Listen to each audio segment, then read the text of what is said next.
Alright guys, I made a video, or making a video for you guys to show you my startup procedure and cockpit preparation. So you walk in, overhead panel, emergency power arm. Should get an on light because it's below 20 volts. 1, 2, 3, green lights 4, 5 for the clock, 6, 7. I think that's everything. Somebody can correct me if I'm wrong with all your reading. Once you have that, now we're gonna go left battery on, right battery on. This is a simism, obviously. Once it disappears, you're gonna see power up. So power up test in progress, takes almost 2 minutes. You can't touch anything, is what some people say.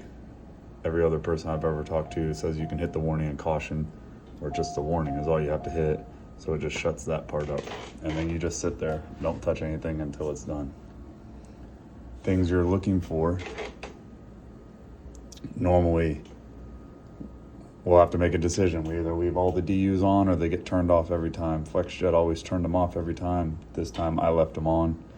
But you would be looking for right here, when you go to start the APU, you'd be looking for an AC essential fault, which would be yellow, or a fire bottle, left fire bottle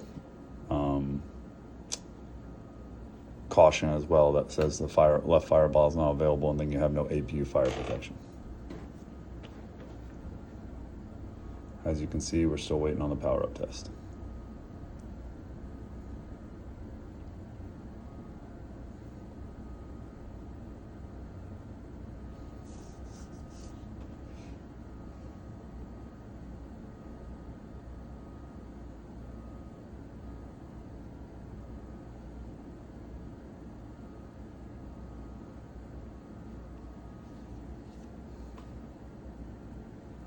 Okay, power up test is done.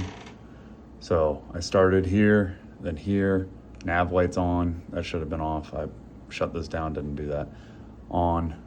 Okay, come up here, turn this to on if it's not already. Check for those two cautions that I talked about. Then do an APU test. It's normal noise. Again, FlexJet thing with a 450 is turn all of these off even after you're doing this. Make sure the air is out, APU air, come down, master on, pump on, waiting for the ready light.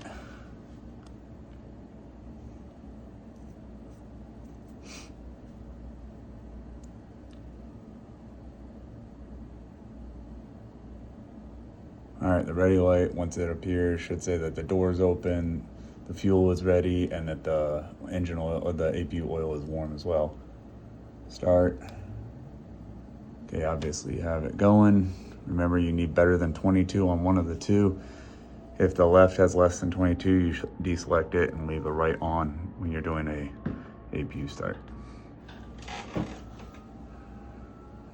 It's automatic. This never gets turned off unless you're doing a AC cart start. You'll learn about that. All right, 100%. Once it stabilizes above 96 for 4 seconds, you'll see APU gen on. You'll notice it starts charging. We gotta wait till it says simulation not happening because the GFS is slow. All right, so it's on. Now we start the after APU flow, but not the setup flow. So main batteries are charging, okay? Next thing you do is you go arm this, turn all your screens on, turn your air button on. It still won't come on for 90 seconds, so it doesn't matter if you turn that on or not.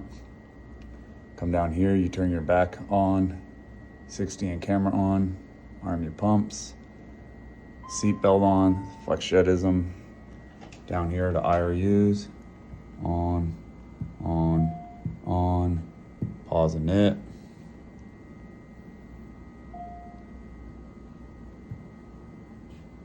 Once that's loaded, you would come down to your brakes, and you're gonna pump your brake down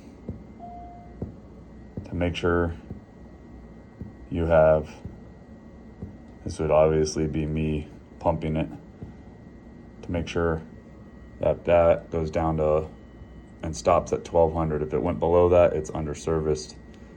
Set the brake, pump on, get 3000, pump off.